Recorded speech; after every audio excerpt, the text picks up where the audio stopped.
Okay, Chair Khan, it is 9 a.m. and we are live. Wonderful. I think we'll call the meeting to order and let's take the roll call, please. Absolutely. Thanks, Chair. Commissioner McAllister, I'm here, sorry. thank you. That's all right. Chair Khan, Present. thank you. Commissioner Roe Dugan, Present. thank you. Commissioner Grady is excused. Commissioner Van Houweling, Good morning, everyone, and just may have to leave a little early, but I'm going to hang on as long as I can. So just disclosing that early on. Thanks, Melinda. No problem. thank you. Too long anyway. Thank you, Chair. Commissioner Bond, Present. thank you. Thank- Commissioner Tyler Garner, Commissioner Winkler, Good morning, present. thank you. Vice Chair Rubelid, Good morning, present. thank you. Commissioner Ralston is excused. Commissioner DeSerbo, Good morning, present. good morning, thank you. And Commissioner Khan is also excused. Chair, you do have quorum. Quickly, I do want to go through our ex officio members if I could. Director Whitley, Present. thank you. Acting Commissioner of Insurance, Nick Stosic. Oh, there he is. He just joined. Yeah, I am present. Excellent. Thank you so much. And Executive Director Ryan High. Present. Wonderful. Thank you. And the Executive Officer for PEB, Laura Rich, is also excused. Chair, you may call the meeting to order. Thank you. So the meeting has been called to order. For the first item on the agenda for possible action is the approval of the minutes of December 21, 2022. Is there a motion to approve the minutes? Everybody should have received a copy earlier. Dr. Khan, Yes. I'm not sure the process here. I think that on the minutes, I just have a general question. I see that in some cases, specific commissioners' names are mentioned, and then in other cases, she just says a commissioner, or the minutes just say a commissioner. And I'm requesting that we always know which commissioner said it, so we know we can follow what happened in the meeting better. I'm not sure why it's just designed that way right now. Thanks. So I think that's a good pickup. I had noticed it, but sort of blanked it out. But that's a good idea, I think. So for the record, it should be which commissioner had what opinion, so that if somebody is going back and reviewing the minutes, they have an understanding how each commissioner thought about a particular subject. So Melinda, we may make a note of that, whoever's formulating our minutes. Yes, absolutely, Chair. And I do want to quickly note that our minutes are summary minutes, so they're not verbatim. And we do make sure to designate which commissioners specifically make a motion or anything of a vote. Right, but there's a lot of times when it says a commissioner said, a commissioner noted, and it doesn't say which commissioner. So I think it should be one or the other. Either we should only say which commissioner when there's a motion, or we should always say which commissioner when there's discussion. I think there's just inconsistency, and I had a hard time following this. Yeah, I think going forward, we should just make it a rule that we do put in the name of the commissioner so that everybody's thought process is well documented. So having said that, do we have a motion to approve the minutes? Yes, no? So moved. Is there a second? Second. Any opposed? All right, if not, the motion carries. Public comment. Do we have anybody in public comment, north or south, Melinda, or anything in writing that we may have received? Thank you, Chair. I've not received any public comment in writing. If you are joining via Zoom and you wish to provide public comment, please use the raise hand feature. Additionally, if you are calling in, please press *9. Do we have any public comment? Seeing none, Chair. Thank you very much. Moving along to the main item. Before I go there, I need to apologize to all our commissioners that we had to shrink this meeting to one item agenda given my unexpected development of my schedule. So I apologize. So the other items that were potentially going to be discussed We have tabled them until our next meeting. Having said that, the item number 4, which is discussion of mock-up proposed amendment to Assembly Bill 7, AB 7, the language had come through, and I realized reviewing the language and going over some of the minutes of our previous meetings myself, there was some disconnect between what our intent in the discussion was in the previous meetings to what got translated at the LCB level into the language. Having noticed that and talking to Melinda and knowing that in this particular bill also, Commissioner Bond was quite engaged, I had requested and designated her to kindly look at the language and see if it can be brought into conformity with what the commission had actually intended this language to be. And he has been kind enough to put the language together. I presume, and I believe actually, that everybody would have gotten a copy of that corrected language. Melinda, is that right? Because I got mine. Yes, Chair, that is correct. So if everybody has received it, then I'll open up for discussion, then we will vote on this item to make sure that everybody is on the same page. So if anybody has any questions after reviewing the revised language, kindly raise your hand so we can proceed with the discussion and then vote. Chair, if I may really quickly, this item is noted for discussion only. There's no vote today.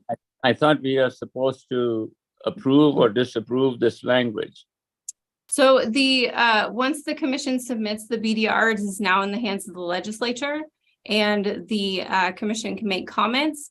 However, there is no formal vote for this amendment. So is that age JAG on the line? Yes, we do have Ms. Karen Griffin on the line. Yes. Could you kindly comment, do we need to vote or just, this is an FYI and we just give our opinions? Good morning. Ms. Southard is correct. It says on the agenda it's for discussion, not for possible action. Okay, all right, good enough. I stand corrected. So let's proceed for discussion if we have any. Dr. Khan, would it help for me to just say the Please. few changes that were made? Yeah, please. Okay, thank you. I appreciate everybody's patience. And I think, my opinion is it's okay for this to be discussion. I think the other two bills were discussion also. I don't think we voted to accept the language in the other two bills. So this is actually just an extra effort to be transparent and communicative after last meeting when we had a long discussion about how to remedy the fact that the original language was not what the commission had discussed or approved. And so there was a lot of effort by LCB to try to correct that. And there was a decision that we'd do that through an amendment. And the way to do it was to get the amendment created. So between last meeting and this, LCB worked a lot on going back to the intent of the PCP to create the AB7. And now it's in its mock-up form. My understanding is it will now be introduced as an amendment to the original bill when there's a hearing on the bill and the bill's introduced in committee. So all that being said, that's where I think we all left off. The main changes, I did work with LCB on several calls. They were great on trying to revise this. And I went back to the notes that I had about our original intent. And so today is just making sure we didn't miss anything or if you all agree. But the main changes were, let me get my notes up real quick. So I try to hit them very brief, very in general. The previous version did not require patients to have access to their own medical records, and that was one of the pivotal reasons that this commission supported the bill. And so this now does require that patients have access to their medical records in a form that they need and can transmit to their own doctors or have their doctors transmit to their own doctors upon request. So that's in there now. The last bill did not allow the state to approve more than one health information exchange. Currently in statute, only one is allowed. If the state doesn't have to actually certify any, but if it does, it can only right now certify one. So this bill allows the state to make decisions about approving more than one health information exchange if it wants. And again, Sandy, you may want to weigh in here, but it doesn't have to. It's permissive and doesn't require it. The third one is we did not actually require interoperability among all providers in the last bill. The language was restricted to existing changes. So this one does. The fourth difference is we didn't allocate funding in the first bill, but we did talk about it in the PPC that it would be good to have some funding, if possible, to provide technical assistance to the providers that needed to make changes or create some interoperability. And so this bill adds $3 million for that, and it restricts it to small groups for technical assistance. And so it does create a funding requirement in this bill. And then I think the first bill did not have a 5-year timeline to do all this, and this bill does. So this bill would go into effect in June of 2023 when the session ends, but it wouldn't actually take effect on requiring interoperability until January of 2018. So those are all things we discussed in I believe. I think it more clearly captures what our intent was, and I don't think there's anything in it anymore that we didn't agree to. So I'm hoping everybody's comfortable, but that's all I had to say. Thank you. Thank you very much, Commissioner Bond. Any other comments from any commissioners? Yeah, hearing none. Do you see any Oh. hands? Chair, I apologize. Vice Chair Rubelid, please go ahead. I just had a question on the effective date. So I understand that we have a 5-year period for providers to be compliant, but I have concerns or questions about the grant funding being given to DHHS. Would it be expected that they be able to issue a grant on July 1st of 23? Because that could be problematic. I don't think that they ever have grant when new dollars are created. I don't think they're ever ready right when the session ends. I think that's a good question. Let's go back and talk to LCB. I don't believe there was a mandate that you'd be operationally handing out grants by June of 2023 at all. Okay. LCB told me this is conforming language whenever there's funding included in a bill. So I'm assuming there's nothing different here. Okay. But we'll get clarification, okay? Thank you. Okay, thank you very much. Any other commissioner has a hand up? Melinda? Yes, Commissioner Winkler, please go ahead. So this is more a question on the legislative process, I guess. What happens with this amendment to be a part of the bill? How does that happen? Commissioner Bond, you want to answer that question? Yes, this is my understanding. We talked about this last meeting, and it's because of that last meeting that we all agreed that what we would do, the best action is the existing bill was introduced into the file and into the legislative process. So the existing AB7 right now is not this bill. It's the one that didn't have the language correct. So what will happen, my understanding, if LCB's on the phone, we could use some help here. What will happen is the day that this has a hearing, I believe it would probably be in the Assembly Health Committee, that bill will be there, the AB7, and then this amendment will be presented alongside it saying the PPC has, noticed that the correct language is not in the original bill. This is a friendly amendment to try to clarify what the intent of the Patient Protection Commission was, and this is the bill that we want to amend AB7 to include this, and then there'll be testimony and whatever happens next in the regular process. And then LCB will probably be directed to make these amendments. There may be others, because again, to your point early on, Melinda, we don't have control of the LCB process after this. We don't have control of the legislature either. We're kind of like graciously saying this is what we wanted, and now it moves on. Thank you, Commissioner Bond. Does that answer your question, Commissioner? Yes, thank you very much. Thank you. Any other commissioners have any questions or observations? Melinda, are you looking at anybody else? I'm observing, Chair. I do not see any other hands raised at this time. Okay, since we don't need any action on this, I think we can move on to the next and just send this over to the legislature and see what they do with it during their process. Having said that, next item on the agenda again is public comment. Is there anybody in public comment? Again, if you would like to raise public comment, please use the raise hand feature in the Zoom platform. And if you are calling in, please press *9. And I'm not seeing any public comment just yet. To give it just a minute. Seeing none, Chair. Thank you very much. So basically, this is the shortest meeting in the history of this commission. I'd like all of them to be like this, believe it or not. But thank you very much, all of you, for being here today, and appreciate the hard work everybody is doing. Now, one last comment I will make is regarding future meetings. And we need to look at that, whether we should continue meeting and during the legislative session and what would be the purpose of it, or we should table the meeting until after the session is over. So Dr. Khan, I'm not raising my hand correctly today. I'm sorry.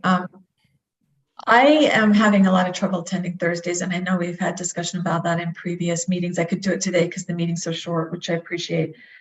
So I have some concerns about trying to meet on Thursdays. I think I'll probably miss every commission meeting. So that's one agenda. The second agenda is, to your point about meeting during session, I think the historically, I don't think last session we did meet during session, but we'd need Sarah on the call to clarify that unless there's a clear record. So I understand why you're raising that. Yeah, that's what I'm saying. My recollection is the same, that I don't think we met during the session. It's more an FYI to everybody. Everybody understands where it's coming from. Melinda, you're making note of that? Yes, Chair. And for that direction, I will cancel those meeting invite holds that I have on everybody's calendar so that we can meet at the call of the chair when you decide, Chair. Okay, that sounds good enough to me. So once again, thank you very much, everybody. Appreciate your time and effort and contribution to this commission. Quickly, Chair Khan, I do see Commissioner Winkler's hand is raised. Okay.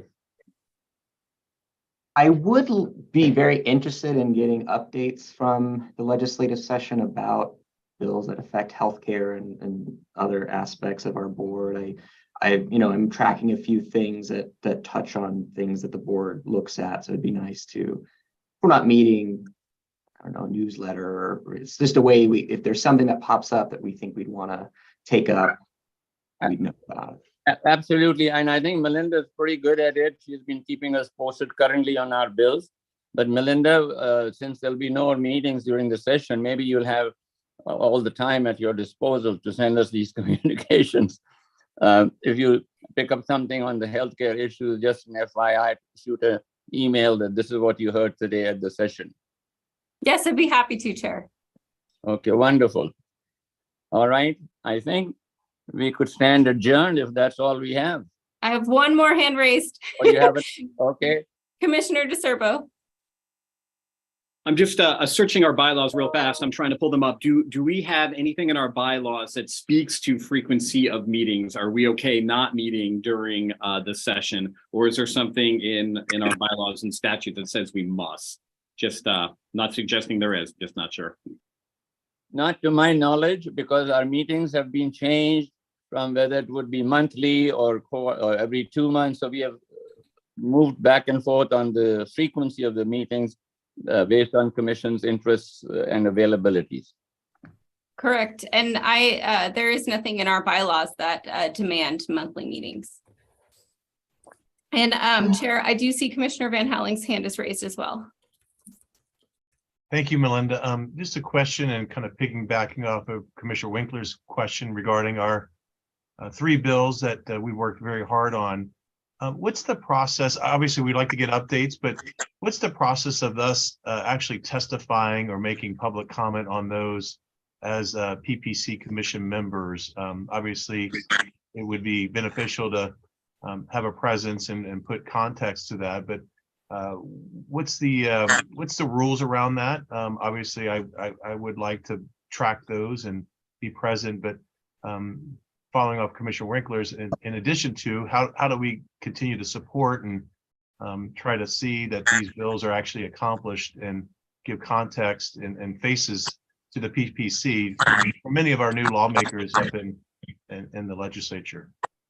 Okay, so we can ask JAG about it also, but in the past, we had designated our previous executive director to be, representing the commission on issues that were being raised just because of the scheduling issues with the commissioners. And she was present at all these issues and giving our perspective. But I do not recall anything preventing a commissioner from, once he or she is made aware of the bill being debated or discussed, from being there. But Jack, can you kindly chime in on this one? Karen, could you speak to how the commissioners could provide public comment for any of the PPC sponsored bills during the session as a member of the public?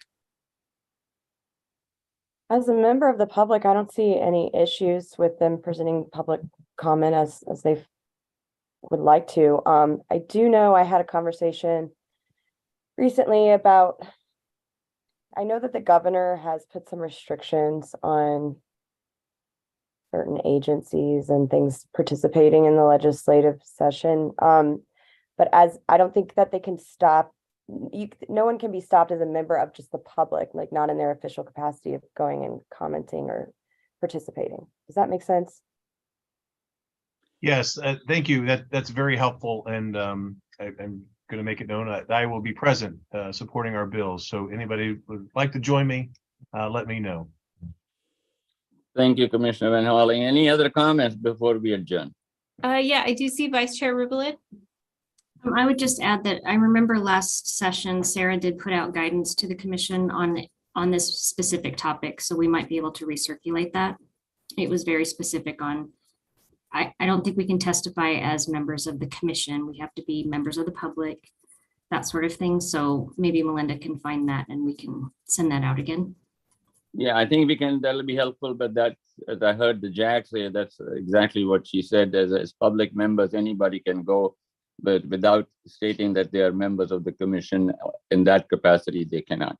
I do agree with Sandy that it might be a good choice, though, to recirculate whatever memo you have so that it's clear as to how you can separate yourself as a member of the public versus a member of this committee.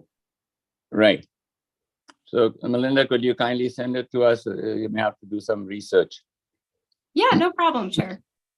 Okay, wonderful. Anybody else? Seeing no more hands raised, Chair. Okay, so we stand adjourned. Thank you very much again. Thank you, everyone. Bye. Thank you.